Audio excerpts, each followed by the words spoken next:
Lovers, I am here. I have made it. 6 minutes late. All right, don't hold it against me. Don't hold it against me. I'm here. Estás aquí. Happy Tuesday. I'm Carpe the DM. I'm very blessed to be here. It's been a wild morning for your boy. And yet we continue. And yet we press onward. Yeah, dude, it's the craziest thing. Had a couple voiceovers to do this morning. Had some stuff I really wanted to do for me. And increasingly, one of the hardest feelings to get through for me is whenever I have a time block or my mind set on something, and then extraneous events bump my ability to do that task that I had previously blocked out. Very challenging. It's hard. In this case, it was like auditions, right? So I want to do well. I want to book them. That's income for me. But then there's sometimes a little bit of a balance where, if I'm waking up at 6:45, 7, and I get an email at 8 asking me to turn something in by 10, that to me is unprofessional. So I don't know. Had a little bit of that, a little back and forth with my agent, just being like, hey, I love you and I appreciate all these submissions. Does this feel unprofessional to you? Because it does to me. So, with that in mind, and within this entire vortex of creativity, submissions, bookings, and in general the acting pursuit, let me take you on a little journey through what it is like to be Carpe the Diem. Or more accurately, what it's like to be a C-list actor in LA, right? So stand by. Where I am right now, and where you can see, and where I hope doesn't give up any personal information, is Actors Access. If you go to actorsaccess.com, you can check it out. I think actually I think you can make a profile for free. So that might be on the table. But Actors Access is one of the oldest resources whenever things kind of moved digitally in LA. It's essentially breakdowns. You can see up here, breakdowns, United States. LA and New York are obviously the big ones. They have Chicago. And then they kind of have central, like Pacific. If you're looking in Texas or Florida or whatever, you can be more specific that way. Occasionally I will, just for the heck of it, pop into the old South Central just to see if there's anything in Texas that is cool. Maybe shoots for a couple days, maybe gives me a justification to go back home for a little bit, right? Maybe cover my travel costs, etc. This is also another great example. Are you gonna make me log in? Okay.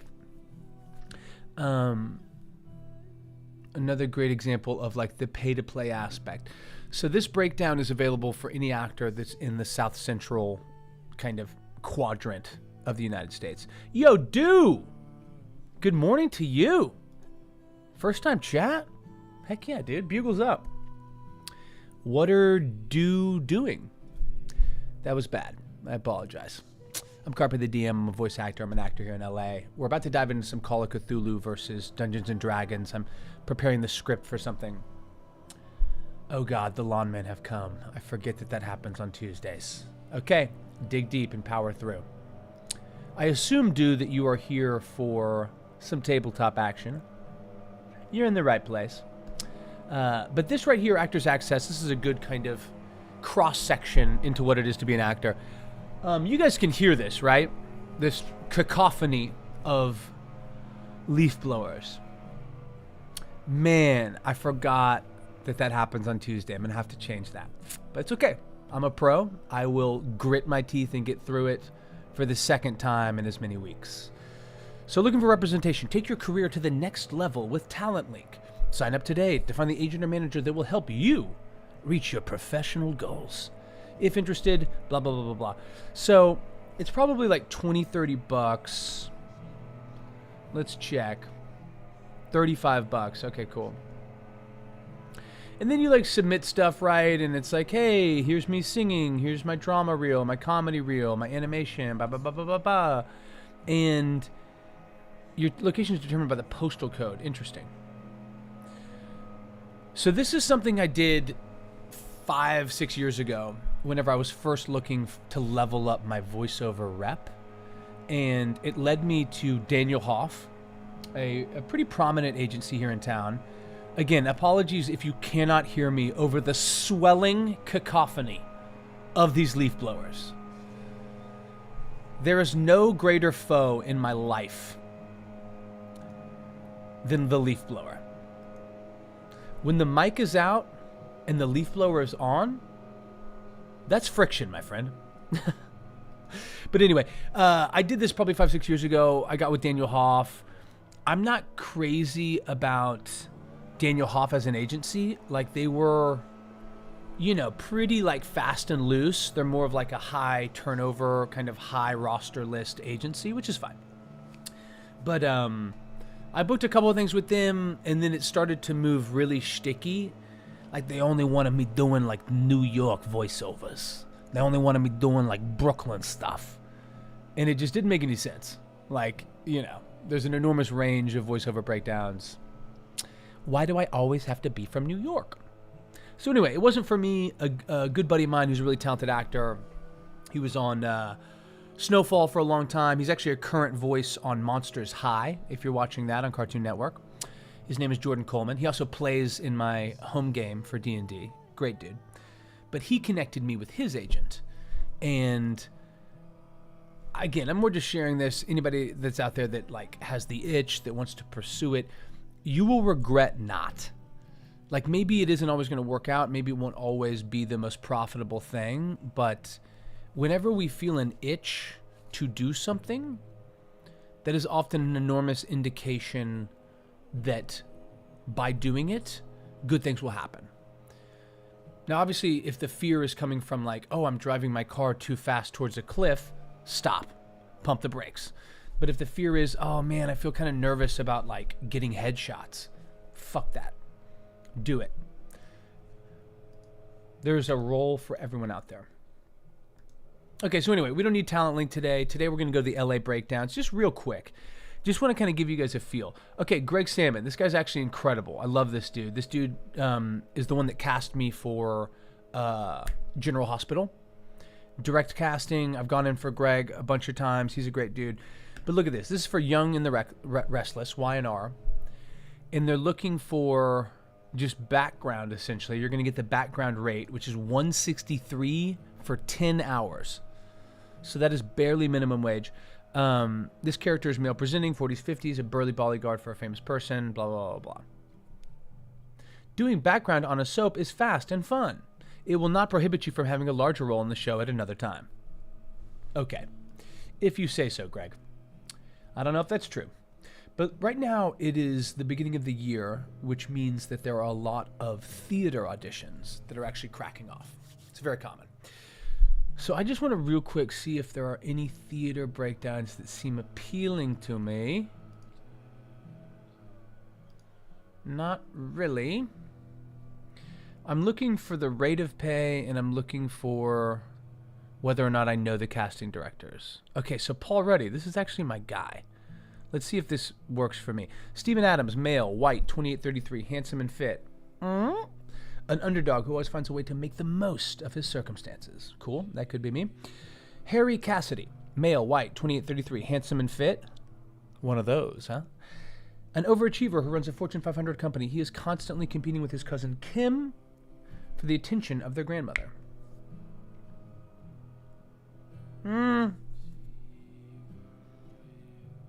Cool. This is a more of an antagonist role, so I'm going to go here. So because it's a drama, I'm just going to add my drama, even though my comedy reel is a little bit more powerful. I'm going to add to cart. I'm going to continue to cart. And because I have a subscription, it's free. So I'll just go ahead and confirm that I am not, in fact, a robot. And then I'll submit that shit. Okay. We done did it. So So again, that's just a little like peek. That's a freebie. That's me just loving on you guys, wanting to show you what's up. And now we get to the action. Come.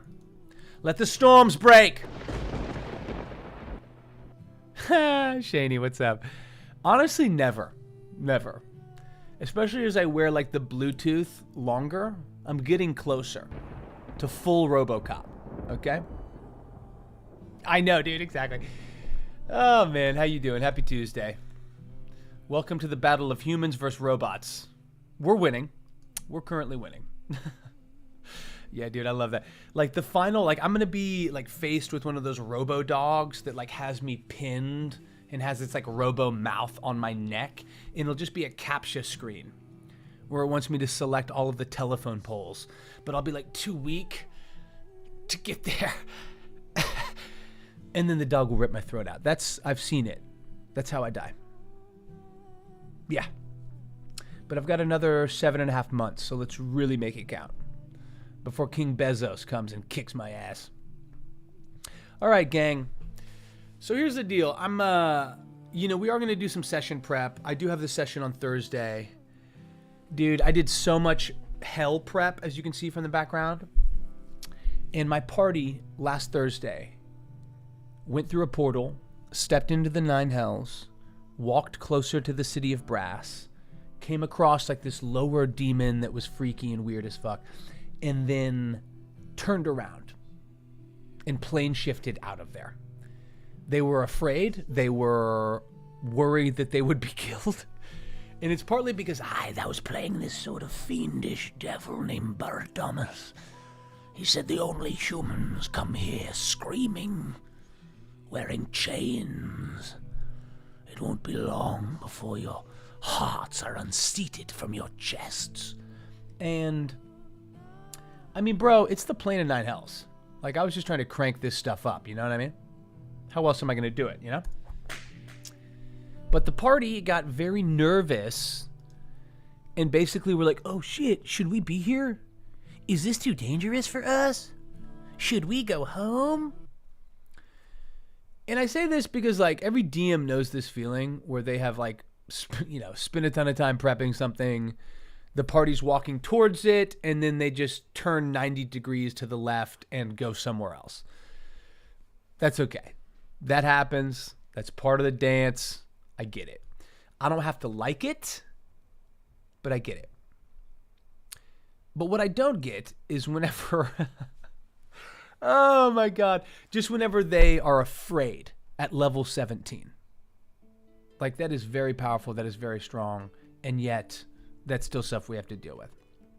So I'll get to that in a little bit. Right now, my Thursday party is like kind of in the doghouse, right? Like, I did so much prep, and I don't know why this one burned me. I guess because, like, they were going to the city of brass. It was going to explain why the hells were rising. It was going to explain why the drow were pushing to the surface. And it was also going to show how this one remaining villain, Trent Puergraf, how he was using a list of true names to summon the demon princes and use them for his own will. And that's one of the last kind of remaining big mysteries in our campaign, which, again, has been going on for 4 fucking years. And yet they still don't get the message. So they turned around, they went back to the material plane, they piddled around and sort of examined some stuff, and yeah, whatever. But now, as we're rolling up to Thursday, I'm kind of, I mean, I know where everything lives, I have the world. I'm not going to do any more prep. Like, I'm about to write an intro, and these guys can decide where they're going, and then I'll build the world. Obviously, I already have the world, but I'm not going to, like, prep a bunch of maps like I did last week. It's just, it pisses me off. So, instead, I'm going to focus on a script that I'm really feeling drawn to, guys. Call of Cthulhu versus Dungeons and Dragons. Now, obviously, you guys know I'm a D&D guy, okay? I'm a D&D guy. But I also really, truly love Call of Cthulhu. Like, I've fallen into it. I got hired to run a game in the beginning of this month here in LA. It was an absolute hoot. I hadn't played in over 2 years, like almost 3 years. And so I'd never really played 7th edition. So I had to familiarize myself, and that was super fun. So I dove back into the Keeper's Manual. I actually played on Sunday in Insomnia Night's Call of Cthulhu stream. If you don't know Insomnia, super talented DM and GM, runs a great channel. And so I got to play, and man, it was so much fun. Like percentile dice, sanity, dealing with stuff. I mean, D&D has such epic heroism in their characters. And Call of Cthulhu is way more fragile, right? Like way more realistic and kind of normal, even though you're dealing with the supernatural. And I think there's room for both, but maybe it's just me having played a lot more D&D over the last couple years, but it felt very refreshing to play Call of Cthulhu and feel that way I feel when I'm a low-level character or whenever I'm separated from the party. Whenever I'm kind of like, oh shit, this is dangerous. I could die. My character could die. I don't want that to happen. Okay. Focus rising. Intensity rising. Pits sweating. I'm ready. So with that in mind, and because it's a goal of mine to just make more 3 to 5 minute YouTube videos, I started working on this yesterday, and I actually shot it because I was like, fuck it, I'm just going to do it. But it wasn't very good. Like, my vibe wasn't right.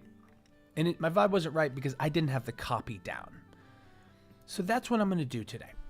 So let's start with the introduction. It's basically like Call of Cthulhu or Dungeons and Dragons, right? Well, I'm going to introduce these two systems, D&D 5th edition, Call of Cthulhu 7th edition. They're both very popular, obviously. Like, I view them as being, maybe it's D&D and Pathfinder are like the most popular, but people love Call of Cthulhu, right? Sort of a cult following. It's, I mean, obviously if you love Lovecraft, you're going to adore it. Yo, Brandon, what's up, baby boy? Always making it about you, Brandon. There's your drow. I promise that I will put them in sometime. All right? How you doing, baby boy? Bugle's up for a real one. Brandon, I hope you're killing it. I'm pretty sure Brandon drew this. So, feel free to drop into the artwork tab if anybody wants to see other bits of his fine penmanship. But yeah, man, I was complaining to start the stream. Party went down to hell, spent like an hour in-game, and then turned around and plane shifted out.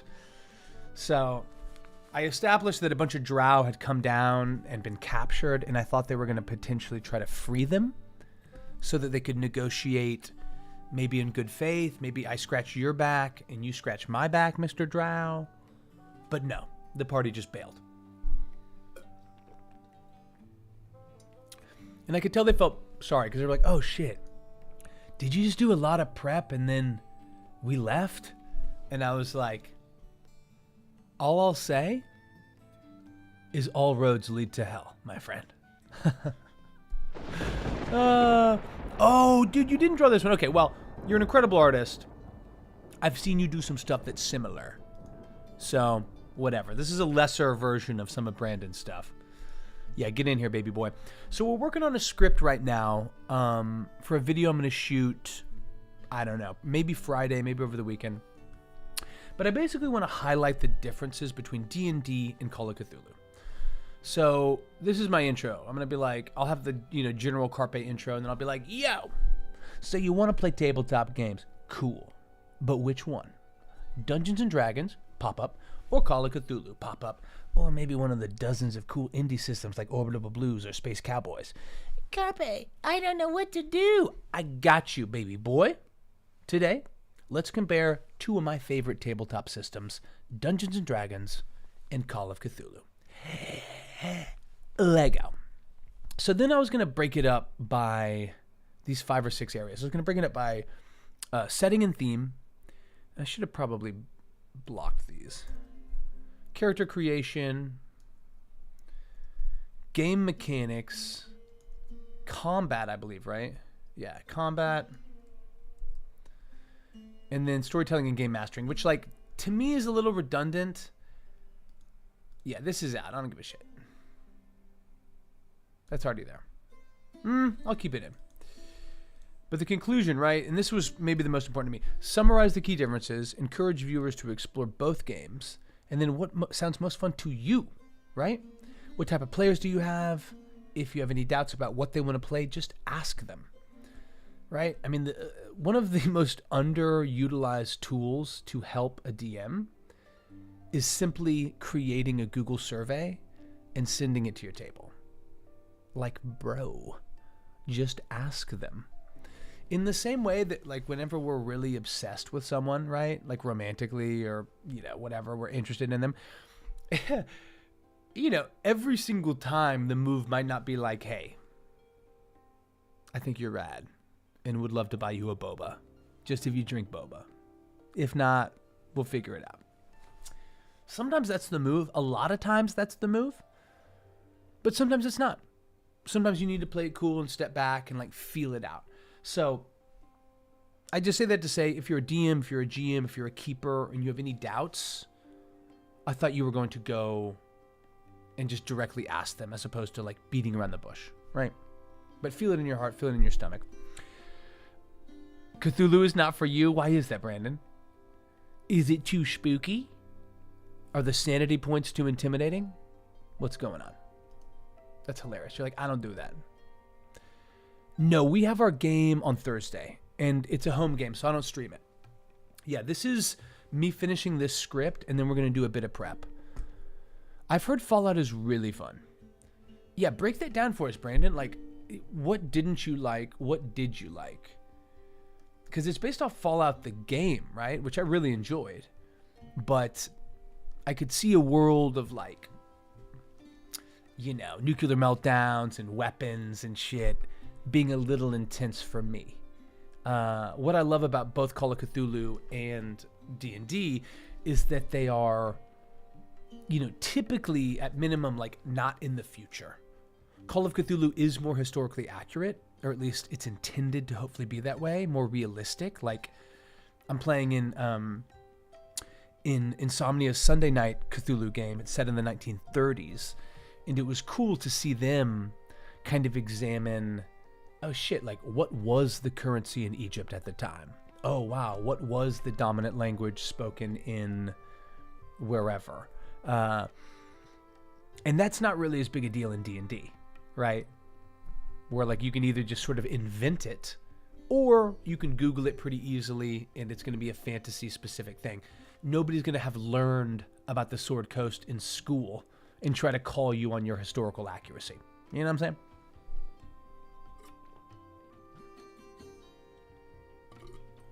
Okay. So the first thing is just setting up, like, the big difference. The second is in the setting and theme.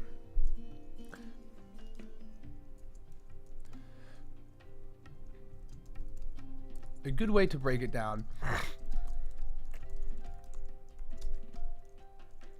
Does your game feel more like Lord of the Rings? With elves and dwarves and wizards casting magic? Or does your game feel more like, what do we think here? Because there's so much mystery and so much pulp. So I'm trying to think of a good, I mean, a Sherlock Holmes mystery?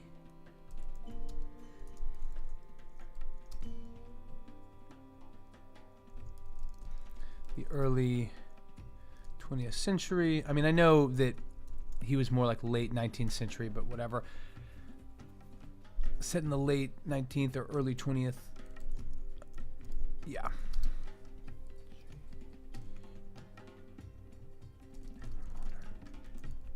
With an emphasis on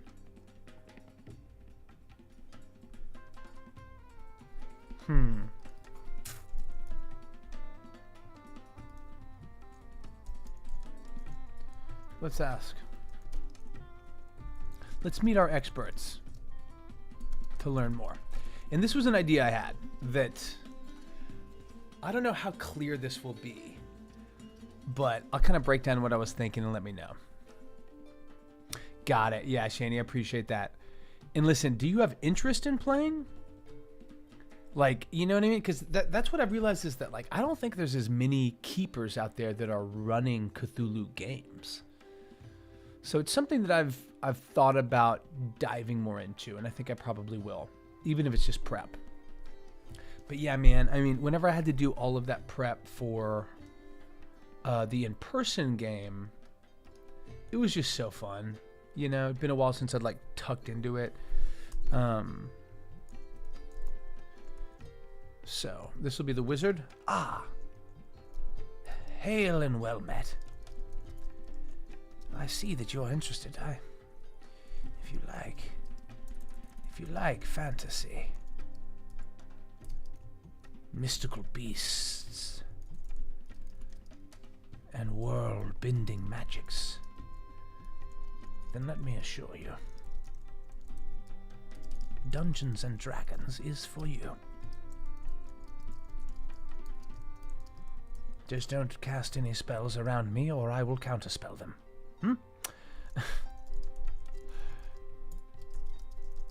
And just to like clarify what is going on in the chaotic mind of Ja-Boy, this is how I'm seeing it going.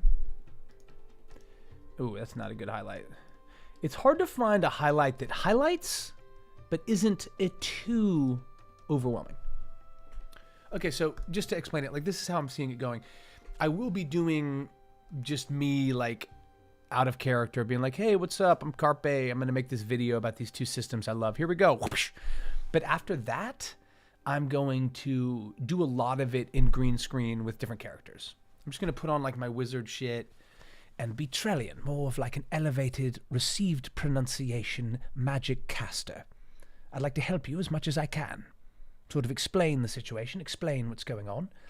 And then held against that, I'm thinking it'll be a little bit more of like kind of a classic, like 1920s guy from Manhattan. More of like an American that, you know, maybe be coming over, maybe he's fighting in the war, you know, something like that. But for me, I think that's an engaging way to do it, is like, I'll be introducing like, let's talk about the setting and theme. A good way to break it down is this, blah, blah, blah, blah. But let's talk to these motherfuckers. Whoosh. And then I'll jump into the wizard. Whoosh. Then I'll jump into the, 1920s guy. And I'm hoping, I don't know if that will make it too long, because I don't want this to be more than 5 minutes. But I want to just have it down because I think it's funny. And, you know, that's just, I'm trying to do more of that this year, where I'm like, hey, I want to be funny. No. Or I'm just doing more shit where I'm like, this makes me laugh. This is something I like, right? I really enjoy a good story more than anything, and mysteries are my jam. I want to play. Yes. Okay, cool. Well, I'll tell you what, Shane and Brandon, I think you guys are both, I know you are, Brandon, but I do a game on my Streamiversary, which is in kind of May, June, where I stream with my peeps. Anybody that wants to play can get in. It's basically a live stream with my followers, and maybe this year I make it Call of Cthulhu. Ooh, should I? I feel like yes. Yes. Let the thunder break. Shani, that can be done, my prince. Fear not. This will be Mickey. Hey, how are you? Hey, how are you?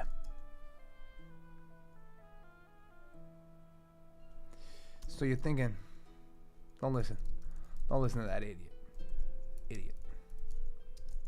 If you're looking for a game that'll put you on the edge of your seat. On the edge of your seat. Put you on the edge. Okay, on the edge of your seat. I can do it. Call of Cthulhu is for you. Yeah, it's scary. And a little scary. But ain't that just like life? Huh?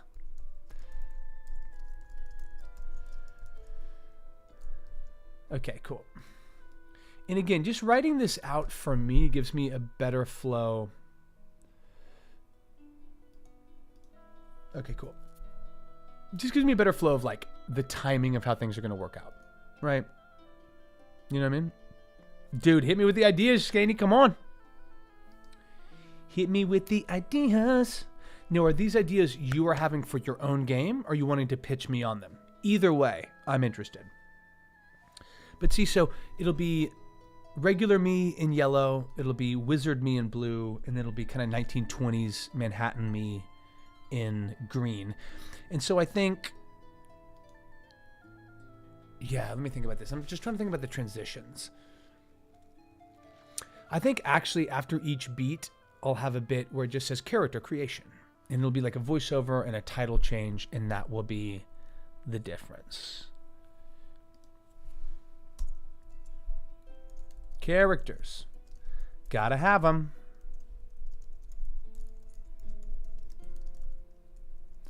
Not only are characters the most personal part of tabletop, they are integral to storytelling. You can't have a story without characters. Cool. So let's tuck into the differences in PCs. Differences between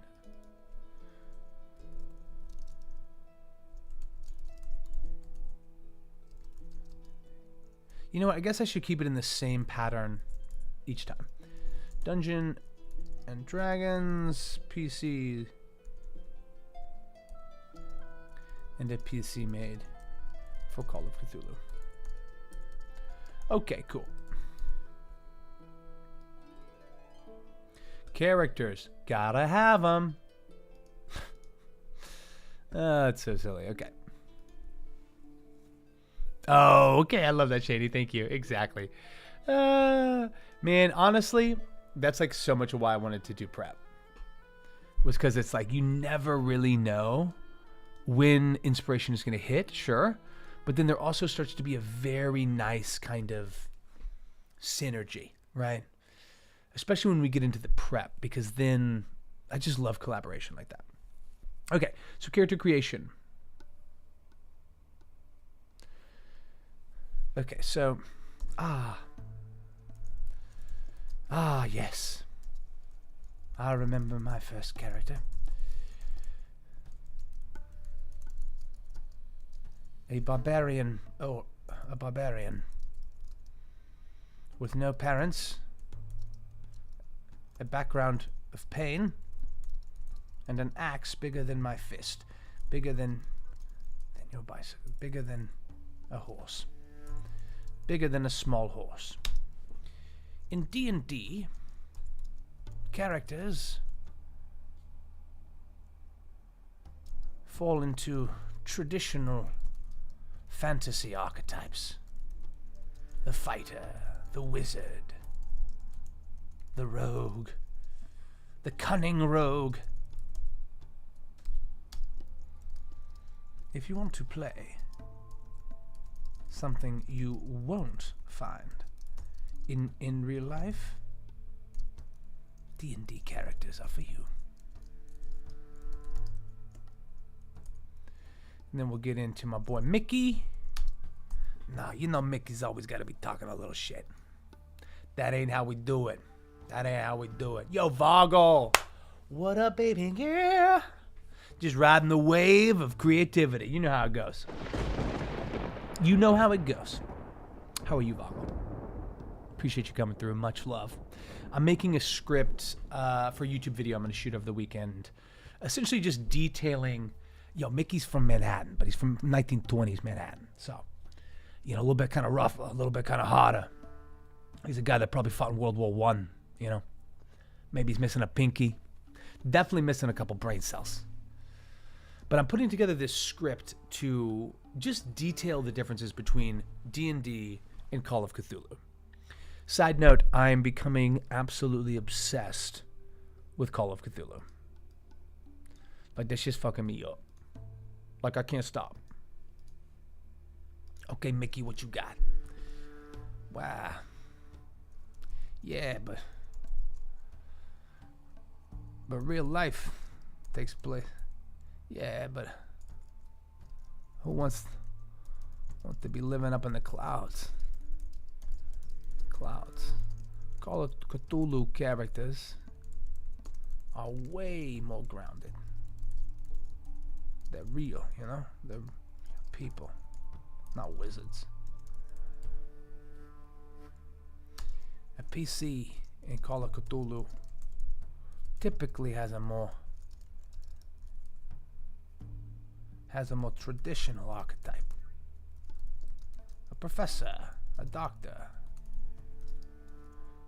you know, an athlete, a retired athlete, that sort of thing. But see, it's tough to come up with buttons for all of this. Because right now, for example, the previous Mickey, hey, how are you? Don't listen to that idiot. If you're looking for a game that'll put you on the edge of your seat, Call of Cthulhu is for you. Yeah, it's mysterious and a little scary, but ain't that just like life? And then whoosh, we'll cut with text into character creation, and that'll work for me. But like this, I just don't want Mickey's transitions to always feel flat. So this to me feels like it might need to be punched up. Okay, we shall discuss. Yeah, exactly. Jimmy Cagney, yes, ma'am. Yes, ma'am. Hey, man, if you ain't lurking while you're working, you need to start shirking at work, okay? Vago, you are a absolute transcendent example of that. You and Foos. Top shelf lurkers is what I mean. Haven't gotten into COC, but there are a few friends of the channel who play it. Yeah, so I hopped on with Insomnia on his channel on Sunday night and played with them. Such a blast, man. Like, felt so fortunate, you know, to get in there and kind of use that. But it also just made me realize, especially after running the game earlier in January, that I really love this system. Like, I think it's fabulous. It's very, very thoughtful. I like the way that if you succeed on a skill, you can potentially get better at it after the session. It's more of like that direct sense of progress in character development, which to me feels really realistic. You know what I mean? Like, if I don't usually cook or like bake bread and I spend a day baking bread, I'm going to have gotten better at it. Like, I'm not going to be a master pastry chef, but I can probably bake some fucking bread. You know what I mean? Yes, I'm on next Sunday. Playing a man by the name of Tomanthy Blast. A very sort of stuffy, stodgy kind of professor that his background's in archaeology, and he's been having the most haunting nightmares. Hard to shake. I mean, ripping them from his sleep. Awaking in his small clothes, drenched with sweat. Completely turgid, of course, but drenched in sweat. And I felt kind of funny because, like, I didn't, you know, yes, I 100% will, Vogel. I appreciate that. Now I'm kind of wondering. I wonder if I could maybe run a Cthulhu game for some of the Foos crew. Huh. You have made it to the notepad. Would y'all be into that? We hardcore lurk on Sundays. Vogel's like, I speak for the Foos crew, and we are in. Let the bugles blast. Oh my God, that's so good. My dad is a very hilarious man and very kind of eccentric. It's where I get a lot of my chaos. And man, I wish I had it close enough to go get. Whenever he turned 50? Yeah. When he turned 50, we got him a shirt that was called Dadisms. Okay? It had his top 50 Dadisms on there. I mean, just crazy shit that my dad would habitually say. Like, anytime he was going to take a nap, he would often say, I'm going to go get horizontal. Or he'd be like, I'm going to go study the insides of my eyelids. Both of which, to 10-year-old me, were very funny. He would just do all this shit, man. I mean, he's just a very funny guy. But one thing that made it, and he would say this way too much, was that the family that works together smirks together. And it was him trying to justify like yet another weekend chore block where we move all the shit from one side of the garage to the other side of the garage. But man, it stuck with me because it was so stupid. And I'm sure he just came up with it on the fly. The family that works together smirks together. So go ahead and tweet that one out. It'll be a hit. I guarantee it. Oh, you guys are an amazing group. Are you insane, Vogel? You can speak for everyone with that. You are amazing. There's at least one person who shows up. Shaney agreed. Yo, if you don't know, let me just go ahead and drop this in. Shaney, I don't know if you follow Foos, but they are dynamite. I think this is going to work. Here we go. Engage. Yes. At the moment. So, Evie? You don't remember your life before this? Well, it's more like that. Oh, dude. I rated their channel the other day. Okay, great, Shaney. Rad. Damn, you guys had Evie on? Lucky. You had Evie and Foos and Don Denario? Man, you guys got it made over there. That's like the biggest downside of my channel is you only get me. All right? It's just one guy. Now listen, you get a variety of facial hair. So there's that, baby. You got that. You got that going for you. And honestly, my character work is strong enough that I think I count as like 3 people. I would say humbly. But man, that is so funny. You're right. I'm bringing it back. I'm bringing Between Two DMs back, guys. Trust. I've got a list right here. It's on the same notebook. Just a matter of time. I'm also like days, hours, weeks away from having my firstborn child. So there's a lot. There's just a lot going on. You know what I mean? Anyway. I also just want to share this with you guys. Just going to share this with you. You know what? Maybe I shouldn't. I'm just going to read it. I'm not going to share it. This is an email I just got back. Okay, so this was an email that came in yesterday afternoon. I was at the theater teaching some kids improv. Whoop, whoop. And it's basically just like a commercial for Uber Eats. It's for my voiceover agent. I'm like, cool. This is the breakdown. You know what? Fuck it. I'm going to play this for you guys. I'm going to pause the music. Many personalities and thoughts to create so many people. I appreciate that. Now, some people would consider that a mental condition. Here on this channel, we call that a strength. Okay, so check it out. I'm going to read the breakdown for the spot, and then I'm going to play you my audition. And then I'm going to show you one other thing. Creative specs, male sounding, 2035. Voiceover has a lower register in their vocal tone, positive, upbeat delivery that feels grounded and real. He's confident, fun best friend who's totally down to earth, relatable. Speaks in a completely casual, easy, off-the-cuff way that allows his natural personality to shine through. He's the kind of guy you want to sit next to at a watch party. Not too serious, but also not too bro-y either. Every single breakdown I read through is that. Like casual best friend, but not too bro-y. And there's nothing slick, polished, or trailery announcery to his delivery. The read should feel effortless, conversational, and real. And then they listed Jim Belushi and Don Cheadle as the celebrity touchstones. Okay. You got it, Uber Eats. So basically, casual, lower register, off the cuff, Jim Belushi, Don Cheadle. Okay, sweet. So let's now listen to my audition. Ready? Here we go. Basketball's favorite month is here, and now you can get almost anything you need for the watch party delivered with Uber Eats. What do we mean by almost? Well, you can't get a deep bench delivered, but you can get a deep dish pizza delivered along with breadsticks and wings to share. A layup, no can do. But a lager, yes can do. We can even deliver a few 6-packs if you plan on hosting for game day. Okay, casual, low register, off the cuff. No. This feels like Belushi to me. A good deodorant? Yes, can deliver that. A game going into OT? No. Okay. But a delivery so whatever, so you catch your feel. So I sent that out hours ago, like this morning. And then about 20 minutes ago, I'm midstream. This is what I get back from my agent, who I love and who is incredible and who I appreciate the feedback from. This is very typical voiceover feedback, though, and it's insane.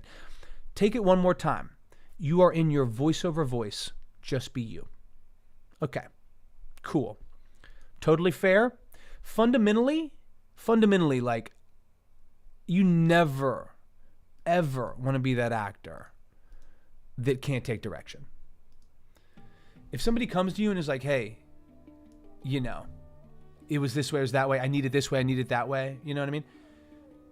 Like, if I'm the producer, if it's something I wrote, or if it's like a dramatic piece, then and only then I'll be like, hey, I hear you.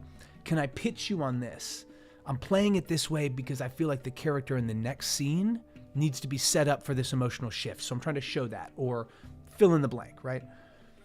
But with voiceover, they don't give a shit about the face, right? They don't give a shit about the performance or whether or not you have a mustache or if you're in a suit or doctor scrubs or whatever. They're just listening. And so that demand is much higher. But striking the balance between following the direction, specifically here like low register, off the cuff, Jim Belushi, following the direction and also being natural, that's where the juice gets squeezed, baby boy. You know? Yes, no, exactly. That's what the commercial is, Vogel. Completely agree. Appreciate that. It's just, and I don't say that to complain. Like, I appreciate Brandy. I appreciate my agent reaching out and being like, hey, run it back. Obviously, in an ideal world, they're like, oh my God, that's so good. Oh my gosh, I wouldn't change anything. But whatever. It happens. It's just, it's hard because frequently there's no real redirection. It's basically just like, nah, it's not that. Try it again. That shit gets old. But part of the dance. So we continue. Okay, back to the script, and then we got to finish this thing. So a professor, a retired athlete, that sort of thing. You know, like a real wizard.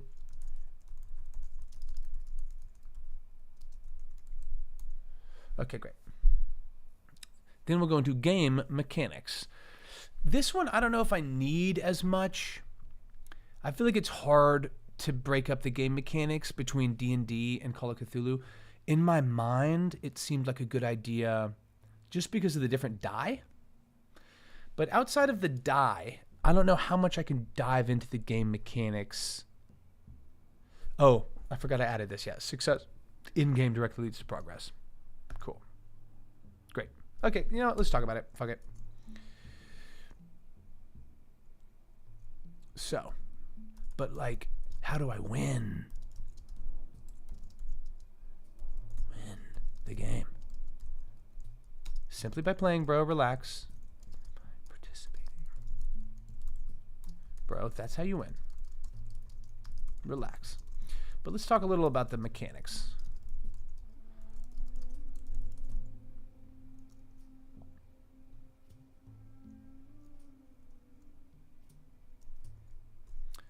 Let's talk a little bit about the mechanics.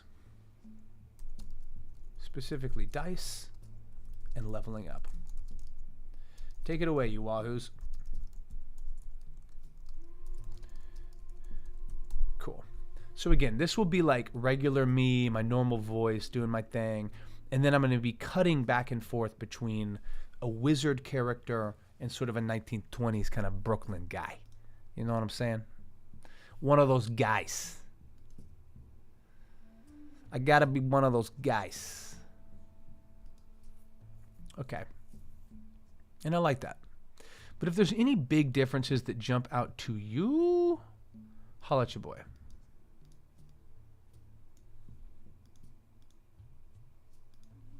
Cool.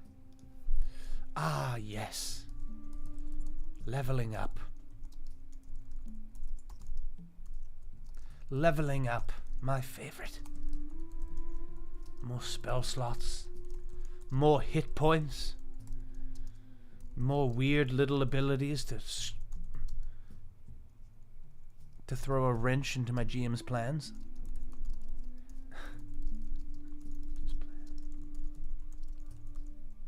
In D&D, we use a D20. 20 being the best, and 1 being the worst. Usually, when a character levels up, it's because of something dramatic in game. In-game. Like defeating a dragon. Or some such. We call that milestone leveling. Yeah, but like what if you don't want to wait, you know? But what if you don't want to wait? Like shouldn't my progress be directly tied to my action?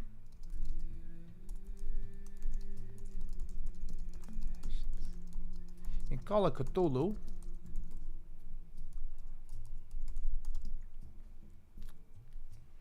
when you succeed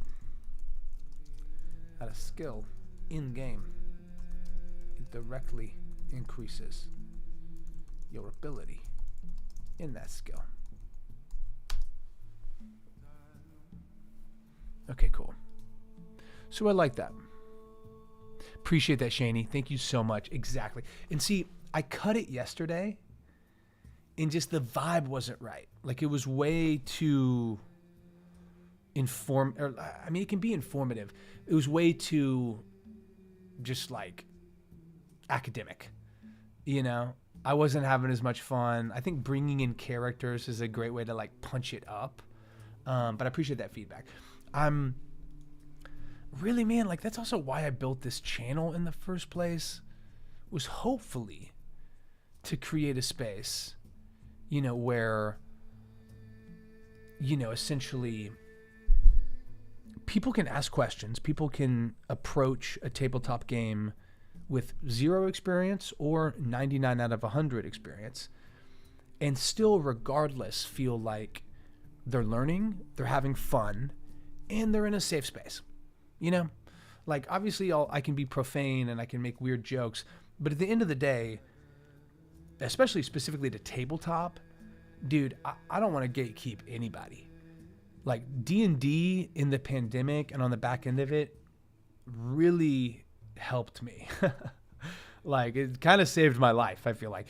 And whenever I was talking to people more and more about it, it would often seem like some version of, oh man, I love D&D, but I never get to play because we don't have a dungeon master.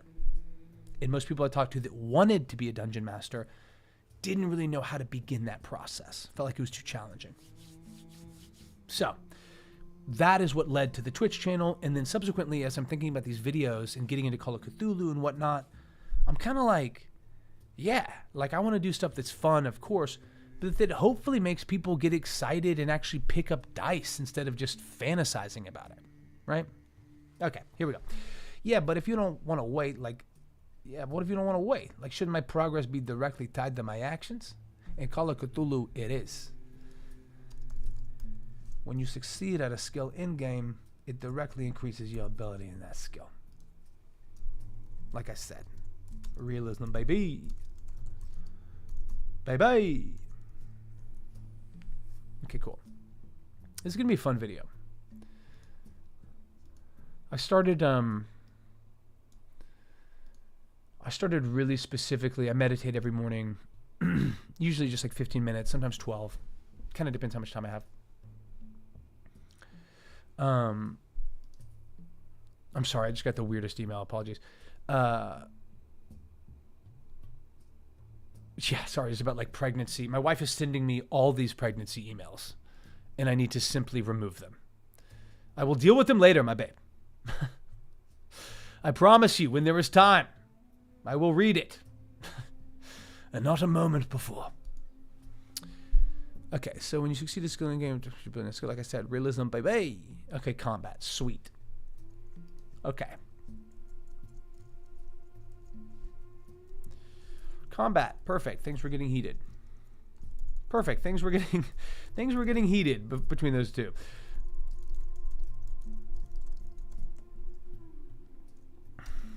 combat is a huge part of most tabletop games.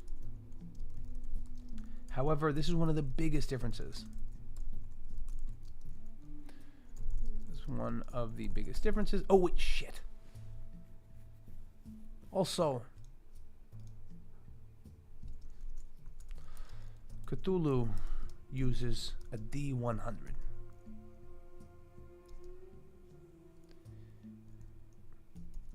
With 1 being the best possible roll, and the 100 being the worst.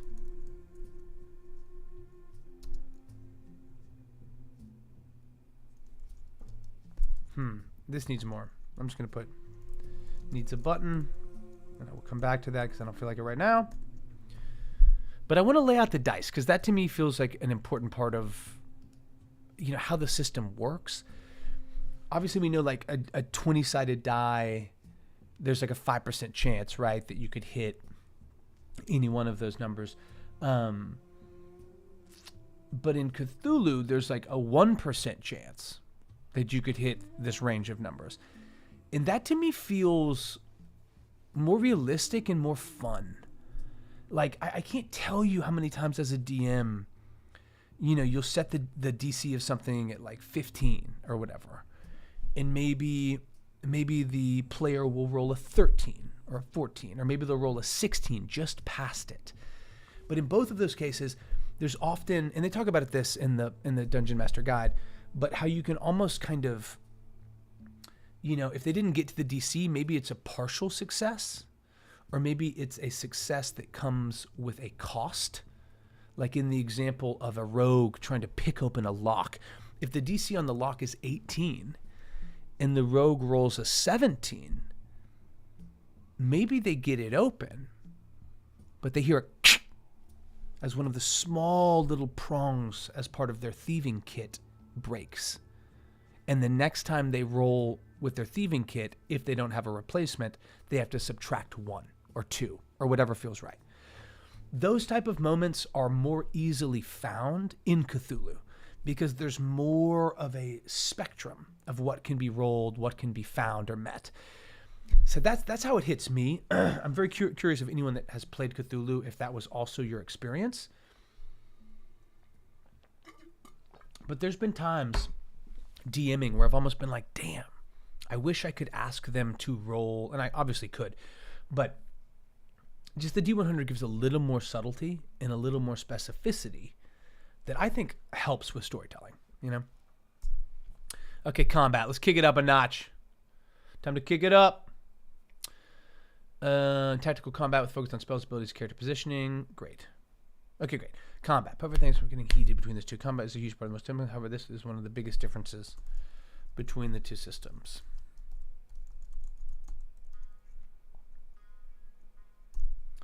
Let me cast... maybe he can explain it better. Hold on. And then I'm going to pull out... this is so stupid. Pulls out a fake scroll. I'm just going to pull out like a piece of paper. And what would a good like fake Harry Potter spell? Like explain, like...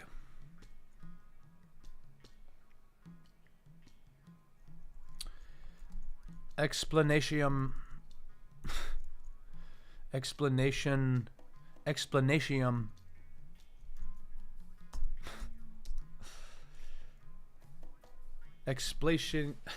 dude, I don't know why I'm getting so caught up on this.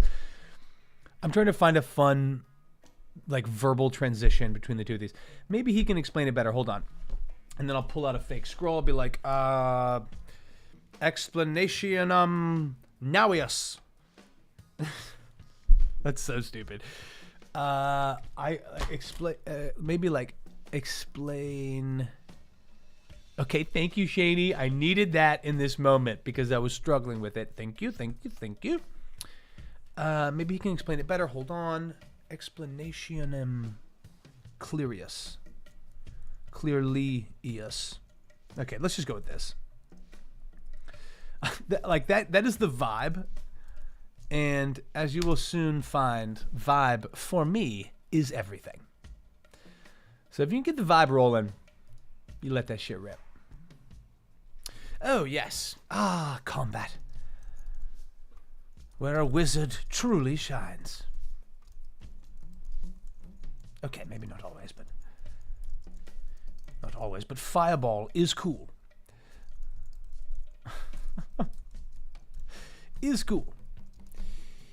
In D&D, combat usually takes place on a map. That's because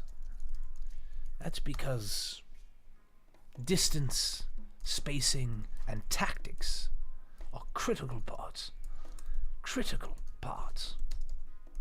of the combat process.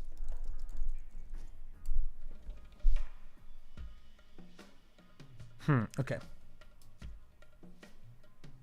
Again, magic and character abilities. Okay, yeah, I think I'm going to do the counterspell again. Did I do that before? I think I did that up here. No, I used it as a joke for Trellian, so I think that'll work. I can make that work. Okay, cool. Again, magic and character abilities usually drive the action. Perhaps I could show you a spell or two. And then he'll do a big inhale. Counterspell. And then this Mickey will come in just randomly. I think maybe he's like, shit, how do I counterspell? Did it work? That seems funny to me. Okay, also with a fake scroll. This is so stupid, but I'm loving it. How does this wait. Counterspell.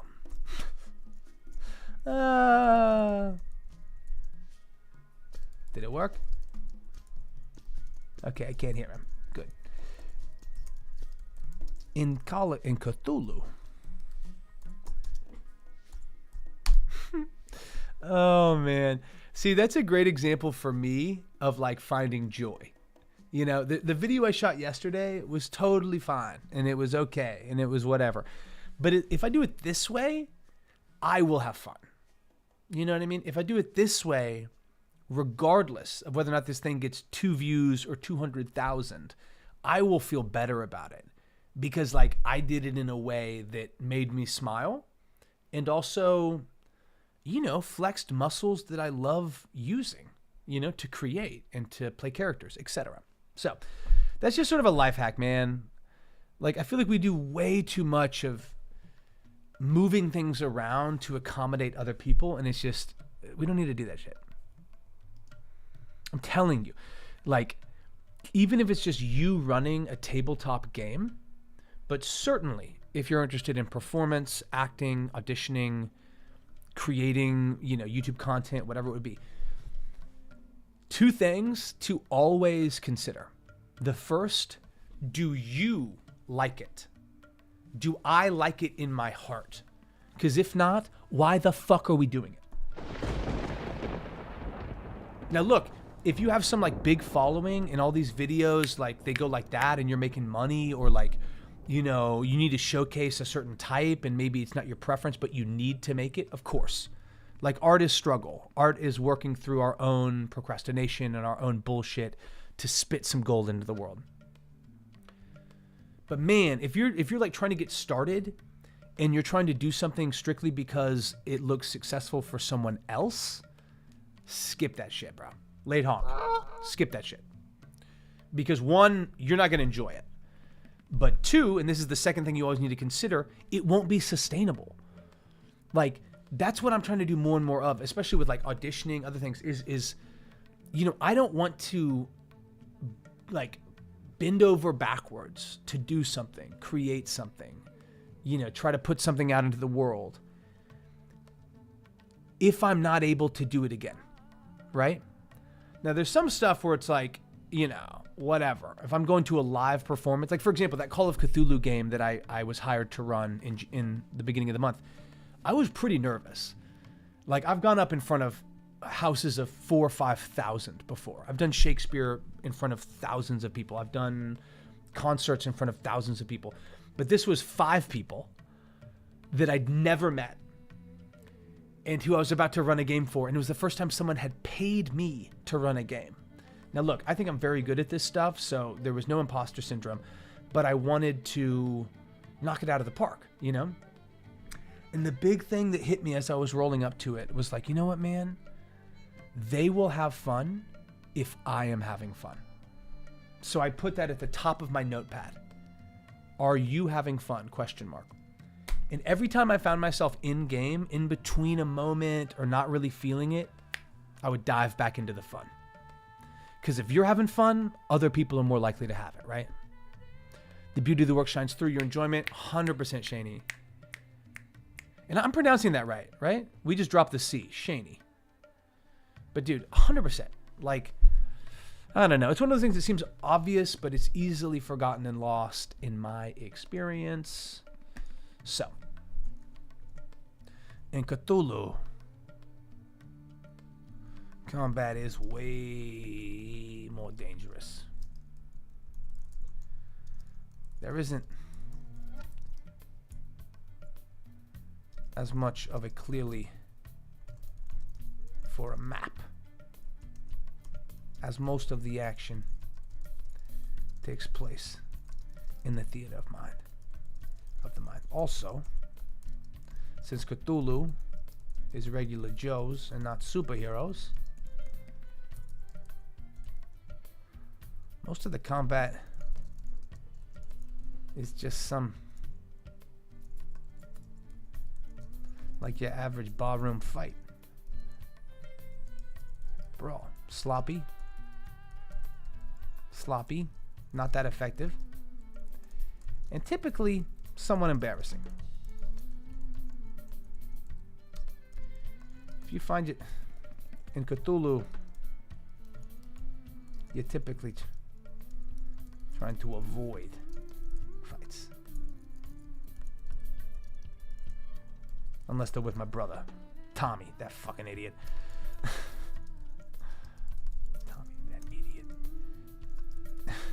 Okay, whatever. Again, I'm just trying to find like a transition. Some of this is getting a little bit long for me, but it's all good. We'll get there. Okay, cool. I'm liking this. Wait, that was not it. There it is, boom. Okay, this is coming together, guys. It's coming together.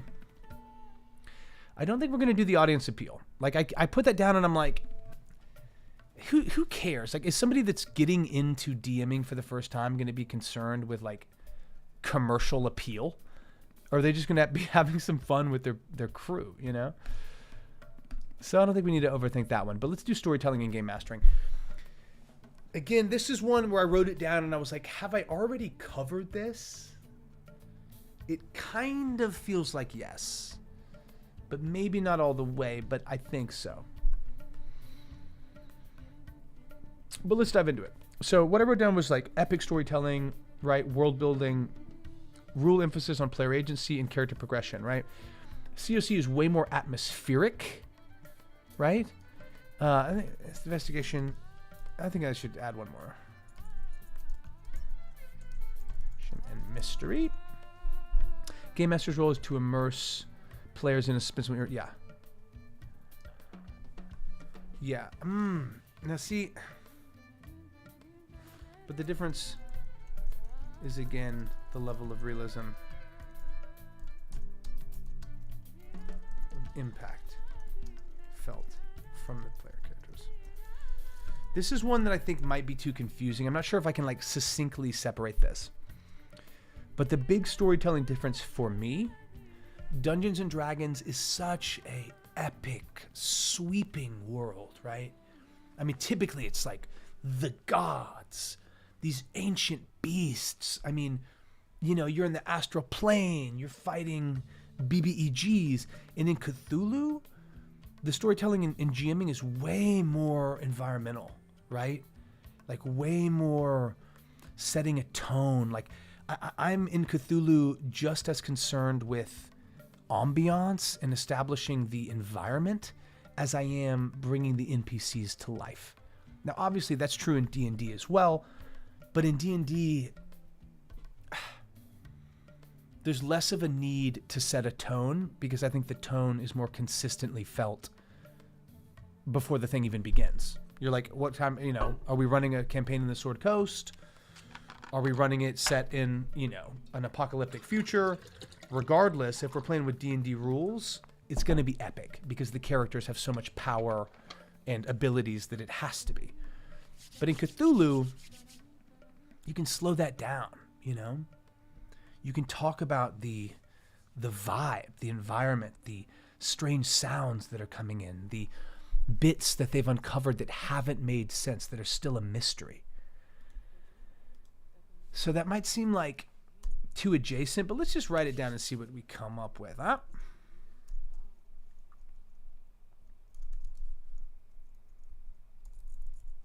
Some of the most one of the most beautiful aspects of both systems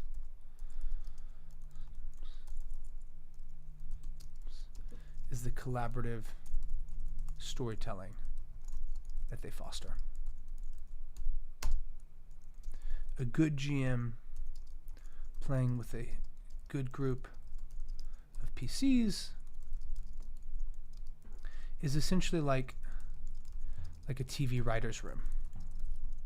You have the showrunner,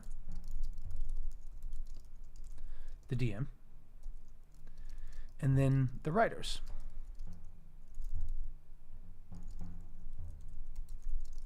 The players. The showrunner will lay out a big picture idea, and then the writers will fill in the details.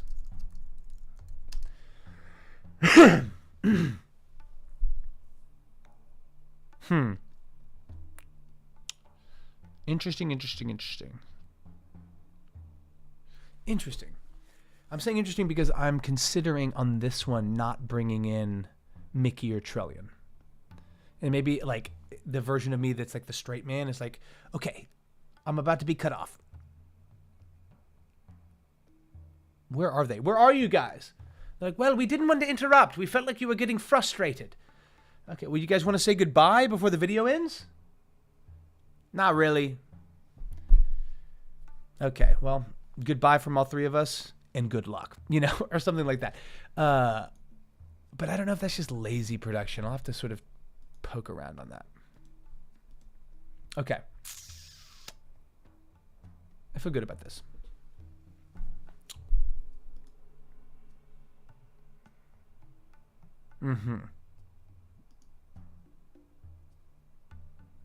Big picture idea, and then the writers will fill in the details with the showrunner there to edit and have final say. Grimaces.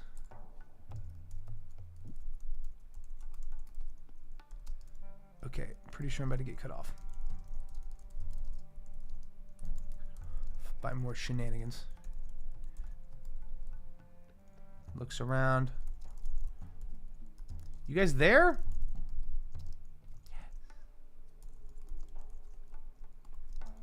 Okay, we're about to wrap the video. You want to say bye?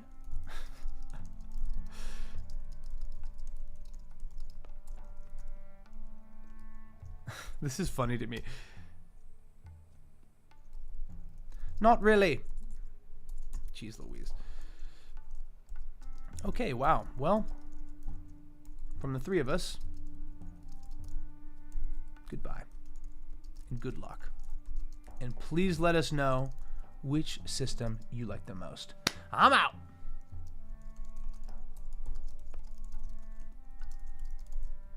Okay, cool. I think this is it. I think we've done it. Yes. See, because like a lot of people are familiar with Dungeons and Dragons, even if they haven't played it. very few people are as aware of Call of Cthulhu. But man, like the people that don't like D&D, aka the idiots, I joke. But the people that are out there that don't like D&D, I feel like most of them would love Call of Cthulhu. Like, obviously, if you don't like storytelling and roleplay and dice, then it's not going to work. Like, it's not going to be for you. But for a lot of people, like my partner, for example, she's great at that stuff. Incredible actor, incredible improviser, loves storytelling, very into it. Like, her and I will actually talk about some of the arcs of my campaign, and she'll like get into it and give me some great ideas. But it's just the magic. It's like the idea of, oh, so like I don't really like Lord of the Rings. I don't really like wizards and stuff. Do I have to do that? And if people understood how Cthulhu was a system meant to be creepy and mysterious, but also realistic, I think a lot more people will enjoy it. I don't know. That's completely anecdotal. I can't prove it, but I got a hunch. Okay. Almost out of time here, guys. It's been a great session. And I want to make sure that I at least start this intro. Oh my gosh. Look at all this great stuff. None of this got used, bro. Almost none of it. Almost none of it. They went and saw Maroth. Now I'm back to my home game, D&D, which usually I'm doing a full prep session on. Today was different because I wanted to write that script. But I'm about to write the intro for the Thursday session. And just again, another recap, I had almost 2 weeks to prepare. They just arrived in hell, and it was very much going to be a clicking into place of many different elements of the campaign. There is a villain by the name of Trent Prairgraph who sort of talks like an old world Sicilian. He's kind of like that one uncle you have that nobody really knows what they do. You know, that guy. He's got dirty hands, but clean fingers, if you know what I mean. And I love Trent. Trent is tied to the backstory of one of our characters. Trent has come in and meddled with them. They're both on each other's shit list, so to speak. And Trent has obtained this list of true names, like the true names of the 9 demon princes of hell. He's obviously been using it for his own shit, and them going to hell was going to really showcase a lot of that. They went to hell and they immediately came back, and they went and they saw Maroth, and they saw Maroth getting sucked into hell. And now I just have no idea what they're going to do. But I will say this, just real quick, because I think this is an important point.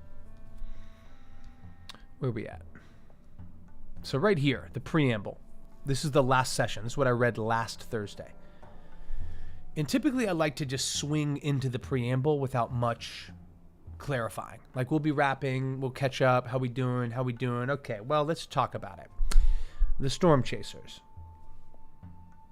What are you doing here? Why did you come? I mean, it's so good. I love it, right? But if the customs agent stopped you outside the portal to hell and asked the reason for your visit, what would you say? And in retrospect, fam, beloved, I feel like opening the session that way kind of put them on their heels. I feel like what was communicated unintentionally was like, you guys have done fucked up. And that's not at all what I was going for. I was very happy they were in the hells. But because I styled it that way, I think I put doubt in their mind. So all of a sudden they're kind of like, oh shit, why are we in hell? And they didn't really have a clear reason. They just knew that stuff was coming in and out of hell. And had they gone and investigated, they would have clarified some things. They would have learned quite a bit.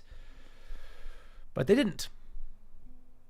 So that's just more of a word of caution to all the DMs out there.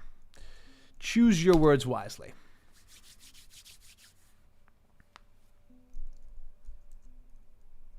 Nothing like 15 minutes in hell to really shift your perspective. We picked up last sesh within the cramped confines of a shop of curses.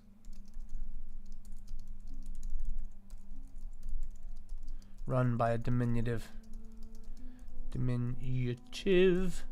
monstrosity, an impish devil by the name of Baradamus.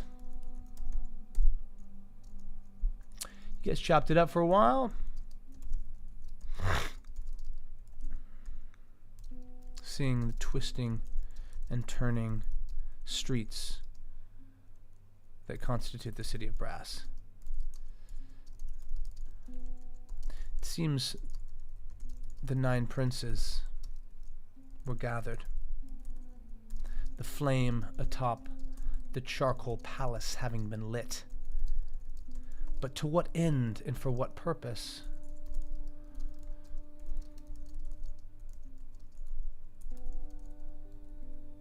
Was unknown. Your hellish guide venture to guess that it had something to do with a list of names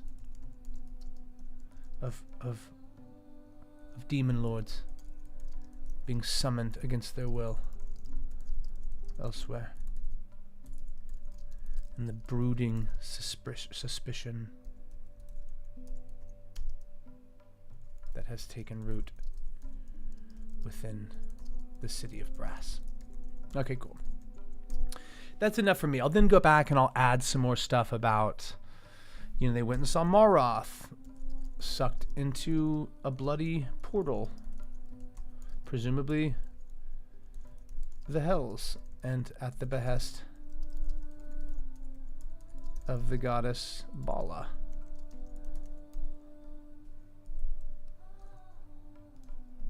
Pulled out wheat. It immediately was consumed by flames. Cool. But see, this is another piece of advice that I'm sure people know, but this is very helpful to me, so I'm going to say it again. Is, choosing your words is critical, especially when describing stuff.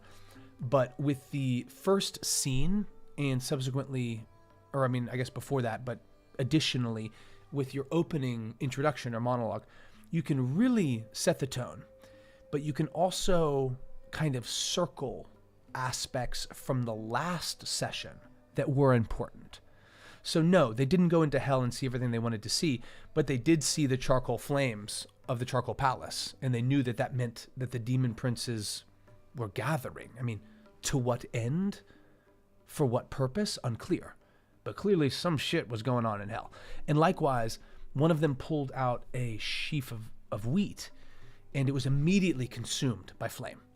And that's because the goddess Bala has usurped the goddess Shantea. And that's something that has been teased and laid out, and they've kind of assumed it. But after last session, they finally said it. They were like, oh my God, has Shantea been pulled into the hells? So whenever you're doing a recap, if you really want to emphasize something, if you really want to elevate it and highlight it for your party, bring it back up in the intro. Because then they'll be like, oh, the intro is basically you summarizing the important aspects of last session. Now, there are exceptions. Sometimes you get in there and you just have to chop it up. And, sometimes what's about to happen is more important than what happened before. And in those cases, I'm just going for vibe, right? I just want to punch it up, go as hard as I can, and set the tone. So, okay, guys, I love you. I mean it. I now have to drive to Calabasas to teach some improv to a group of kids that ranges from kindergarten all the way up to 5th grade. So we're talking 4 5-year-olds all the way up to 11 12-year-olds. My dude, that is an enormous range. So anyway, wish me luck. It's very challenging over there, just because it's hard to find something that really hits, you know what I mean? Okay, but I love you guys, truly. Thank you for coming through. Thank you for supporting me. Vogel, I love you. Shaney, thanks for hanging out. That was super rad, man. Brandon, coming through. Who am I missing? Oh my gosh, we Dew on the Grass. I don't know if you were just kind of dropped a chat and dipped, but dude, anytime a first-time chatter comes through, it just excites me. So even if I never see you again, thank you. Thank you for coming through and kicking it. I will be back. Oh, dude, Shaney, it's absolute chaos. It's too far away, but I have a book that's called Improv for the Classroom. And they break it apart understandably by age. But for this class, it's like absolute chaos, right? But whatever. I'll keep my attitude right. I'll go. We'll have fun. And then I have a callback for a pretty big commercial that I will undoubtedly be late to because I'm coming from Calabasas. But the point is, we're living, guys. Like, we are blessed. The fact that I got to hang out with y'all and type up this thing and feel good about it and still go in and make some cash and support myself. Like, that's all I can hope for from life. Truly, is that balance. So, thank you. Last rock, you rock. Appreciate you. Appreciate the support and the follow. I promise you I'm going to stream Baldur's Gate again. The question is simply when. Okay, gang, I'm about to dip. I always like to end the tabletop stream by rating someone else that is doing tabletop. So right now, ooh, we got a good one, baby. Right now we're about to raid the Red Sage. And if you don't know Sage, he's incredible. Regular here. He actually was a player in my last Streamiversary game, which I did with chat. He's incredible, super talented. His background is in acting as well. Really talented musical theater guy. But it seems like he's doing some D&D prep. So, if you can, roll in there, give him some love. I know it'll mean a lot to him. Truly, it means the world to me when you guys come in and kick it. Like, it's very uplifting, and it's very... I just love collaborating. So you guys give that to me, is that sense of feedback and that sense of support. So appreciate it. As always, guys, take care of yourselves. Take care of each other. I will be on Friday, God willing, doing some Operation Hogtie. But until then, guard well the faith. Okay, I'm out. Peace. Goodbye. I'm gone. I'm ghosted.